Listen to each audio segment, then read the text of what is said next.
अच्छा भक्तों, आप लोग मुझे ये बताइएगा, किस किस को है ना भजन समझ में आया है?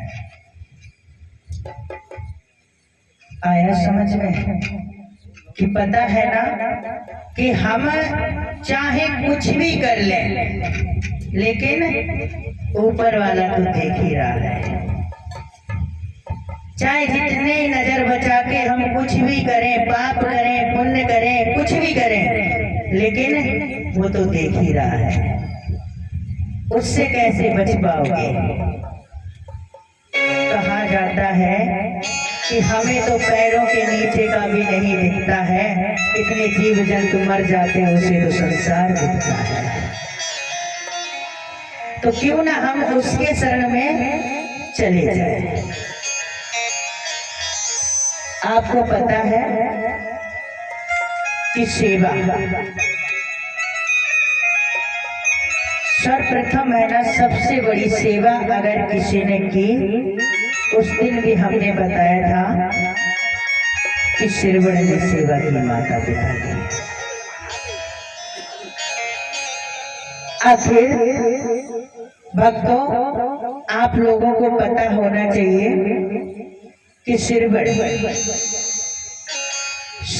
कौन था और शिरवण के माता पिता अंधे क्यों हुए थे?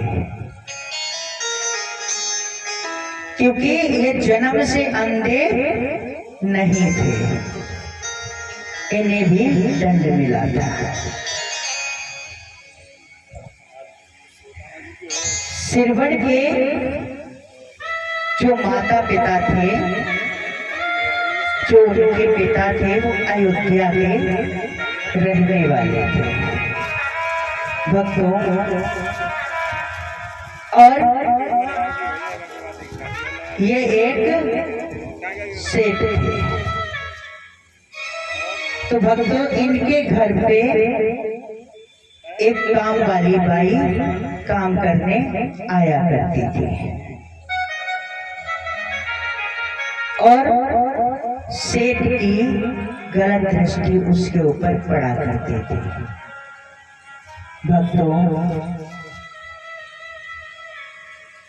इंसान यदि किसी प्रकार से गलत होता है तो उसका चित्त गलत होता है, और चित्त गलत होता है तो चरित्र गलत होता है, और चरित्र गलत हो गया तो उसका जीवन ही गलत हो गया।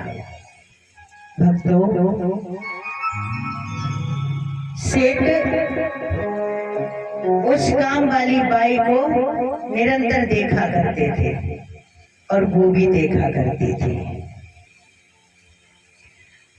अब भक्तों, इन दोनों में प्रेम हो गया।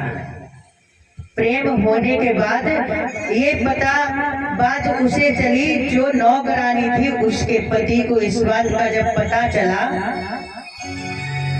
तब वो राजा के पास गए। तो भक्तों, उस समय वहां के राजा दशरथ के पिता अज थे। दशरथ के पिता अज, उनके पास जब ये चर्चा पहुंच जाती है तो भाई राजा का दायित्व तो क्या होता है? न्याय दिलाना।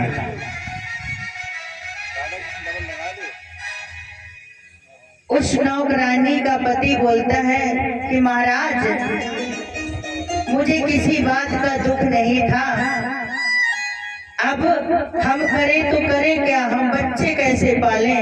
ये तो है ना, सेठ के यहाँ पे रहती है घर द्वार छोड़कर।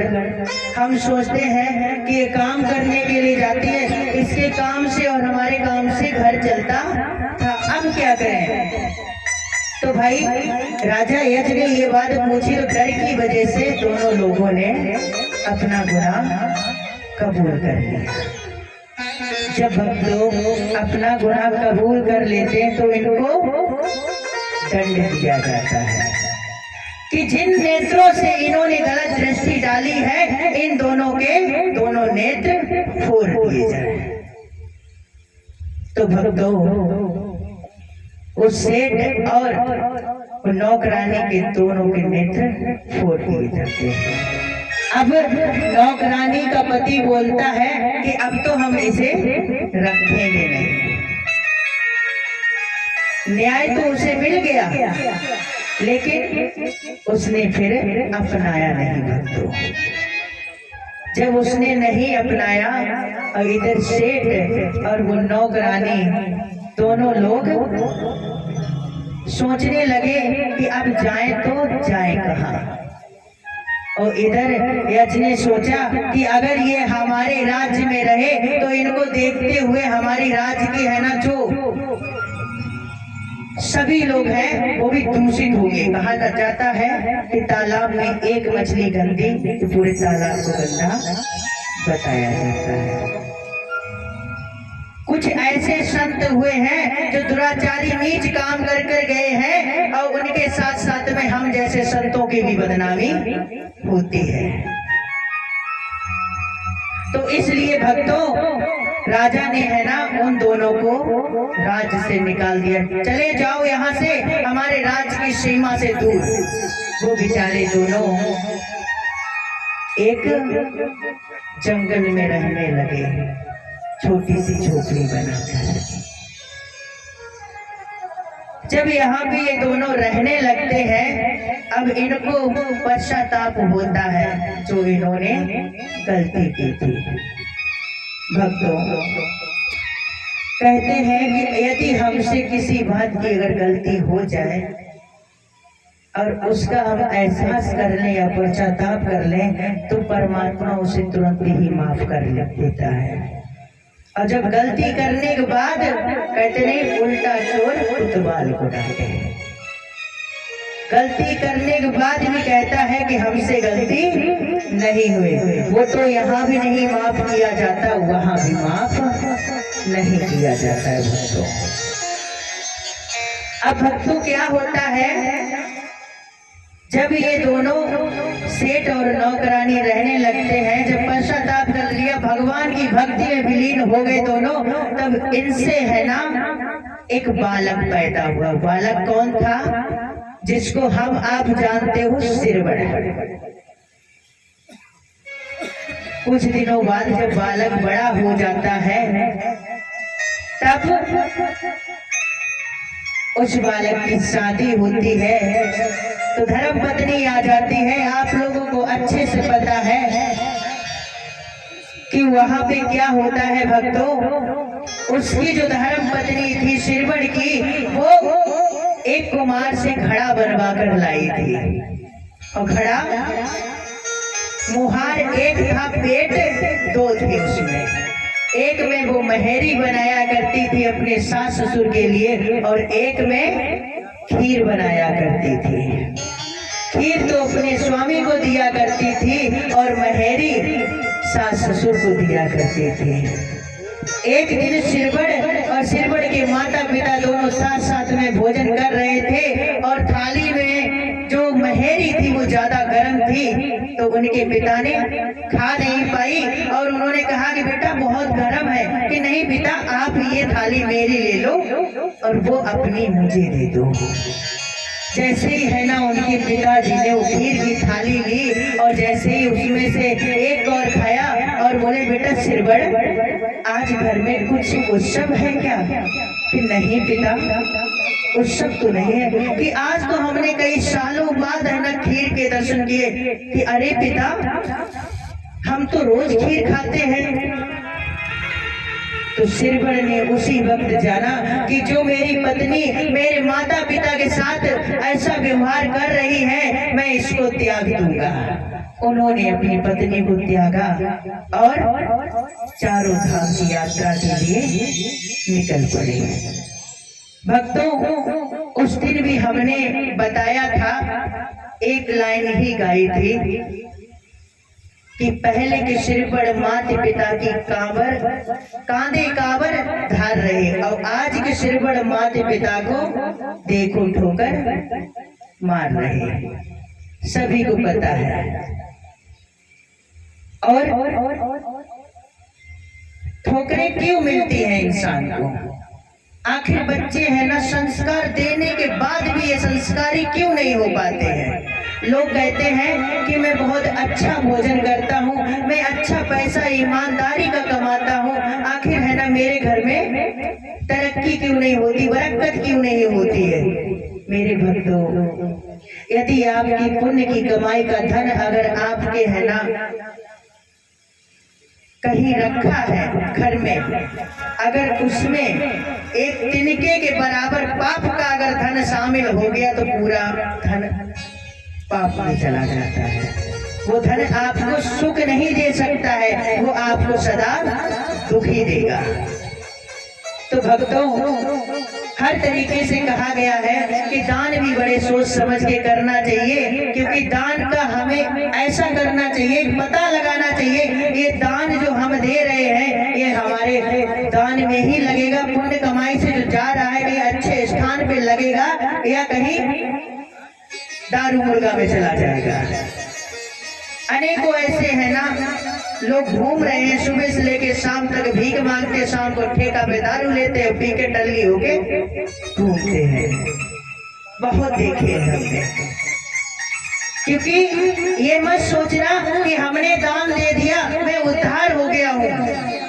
यदि भक्तों, हमें अच्छे से पता है कि कोई व्यक्ति अगर दारू पीने वाला है, यदि वो मेरे से उधारी पैसे मांगे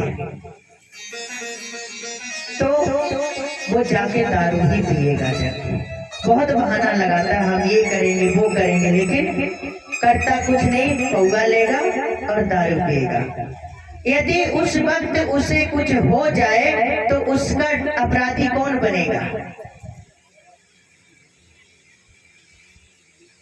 जिसने पैसे दिए वो बनेगा। चलो भक्तों, एक बात याद आ गई अपराधी के पीछे। कोई वृंदावन बिहारी लाल की। एक नगर में एक राजा रहा करते थे, बहुत धनी और बहुत अच्छे राजा थे, बहुत दान पुण्य किया करते थे। उन्होंने क्या काम किया? उन्होंने कहा कि मैं हजारों संतों का है ना निमंत्रण करूंगा और सबको प्रसाद खिलाऊंगा, भंडारा करवाऊंगा। भंडारा के लिए उन्होंने सोचा रसोई घर में भक्तों जहाँ भोजन बनता था, खुले में भोजन बन रहा था। अक्सर कर अपने लोग भी भंडारा करते, खुले में भोजन बनाते हैं। कहीं कमरे में तो भंडारा का भोजन नहीं बनता ना भक्तों, तो खुले में बनता है। तो भोजन बन रहा था, जो वहां पे कर्मचारी लगे हुए थे। तो भक्तों, एक चील आकाश मार्ग से उड़ती हुई जा रही थी, वो विषैला सर्प दाबे हुए पंजों में, और जैसे ही धुआं उठ रहा था नीचे से, उस चील को धुआं लगा, उसके पैरों से वो सर्प छूट गया और खीर में गिर गया।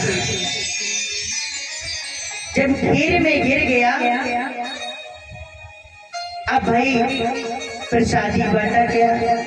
जो हजारों संत आए थे सबने खीर खाई और सारे संत खत्म हो गए।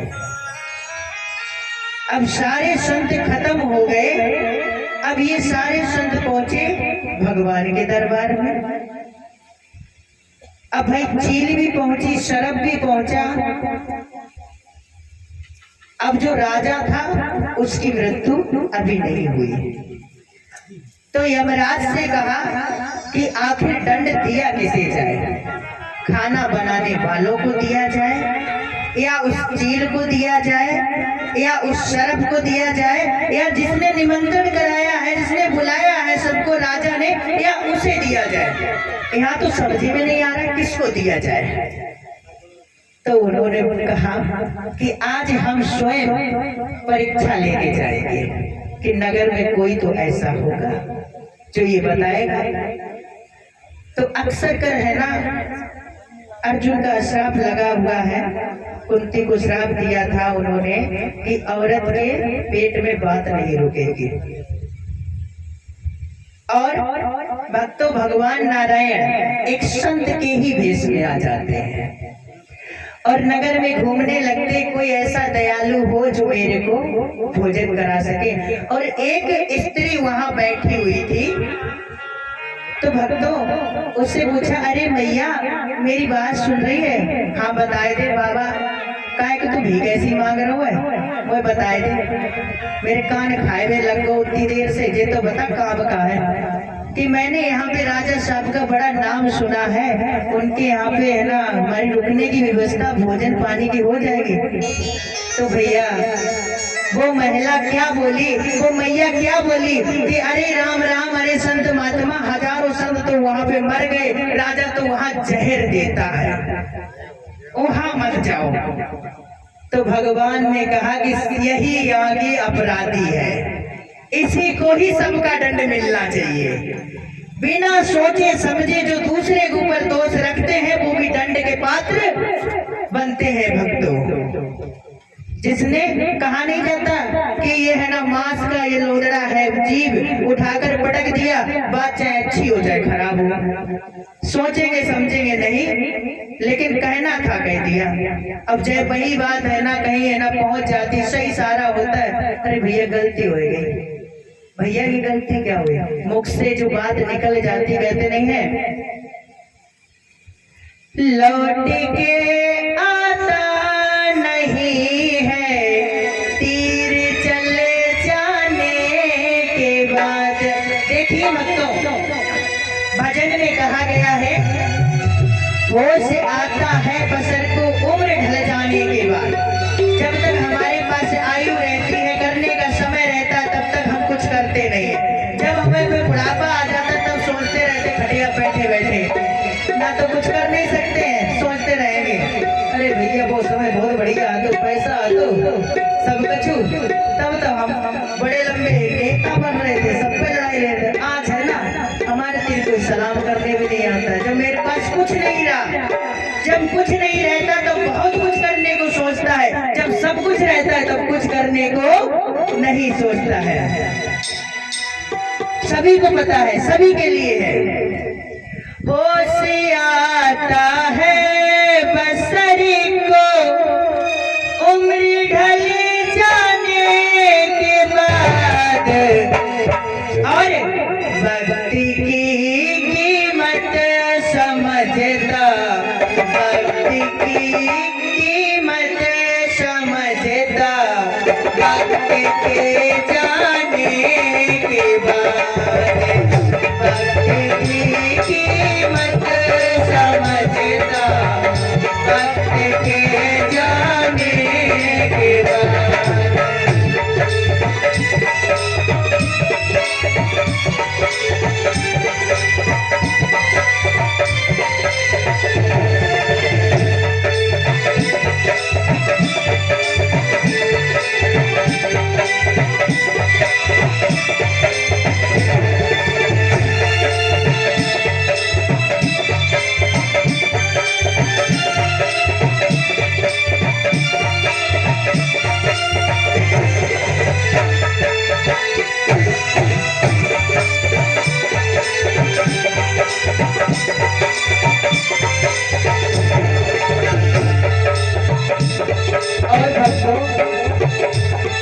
जब हमारे पास भगवान पूरा समय दे देते हैं बदलने के लिए, तब तक हमने आपने कुछ भी नहीं सोचा, कुछ भी नहीं किया। अब भक्त क्या बोलता है, जब बदलने का समय था तब का तू बदला नहीं, जब बदलने का समय था।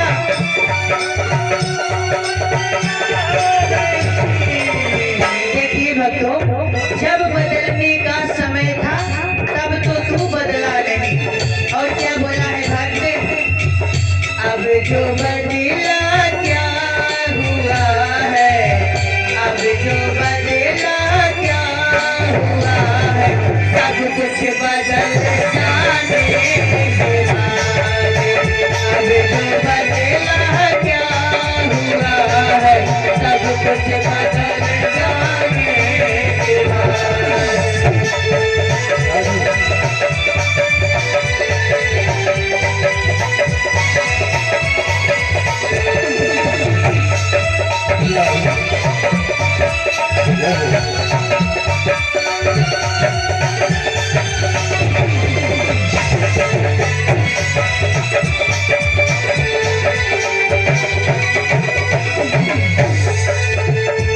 देखिए भक्तों, कभी कभी हम आप किसी से मिलने के लिए जाते हैं, भले ही वो प्रेम करे या ना करे, लेकिन तारीफ कौन करेगा, अरे भैया तू तो बहुत अच्छा इंसान है। और जाने के बाद जैसे ही उसको छोड़ के तुम आए नहीं तो पीछे पता कितनी बात करेगा, चार आदमी से अरे भैया तुम तो बड़ी तारीफ, अरे वो तो ऐसा ही है, बाकी सामने कहते ही लोगों को मन रह जाए, ये कहता है इंसान। और क्या बोला, आज तो बेमोल तुझको दे रहे हैं साथी सब, आज तो बेमोल तुझको दे रहे हैं साथी सब, कल जाने क्या कहेंगे, कल जाने क्या कहेंगे, तेरे चले जाने के बाद, चल जाने क्या कहेंगे, तेरे चले जाने के बाद।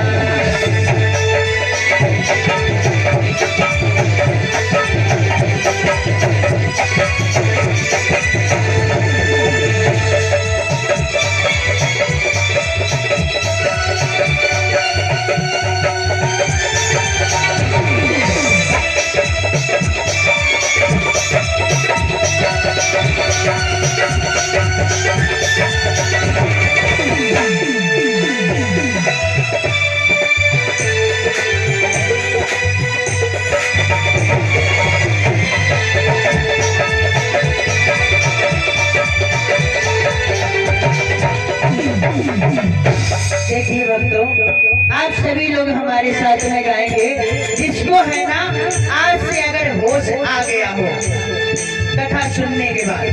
देखो भैया, हमारा है ना बचपना भी गुजर जाता है, जवानी भी ढल जाती है, लेकिन बुढ़ापा बड़े कर्रे से कटता है, बहुत कर्रे से कटता है, सभी को पता है। हर अवस्था चली जाती है, ये इतनी दुखदाई होती है कि दूसरे के सहारे से चलना। और सभी लोग गाएंगे हमारे साथ में, होश आता है बसर को उम्र ढल जाने के बाद, वक्त की कीमत समझता, वक्त की कीमत समझता,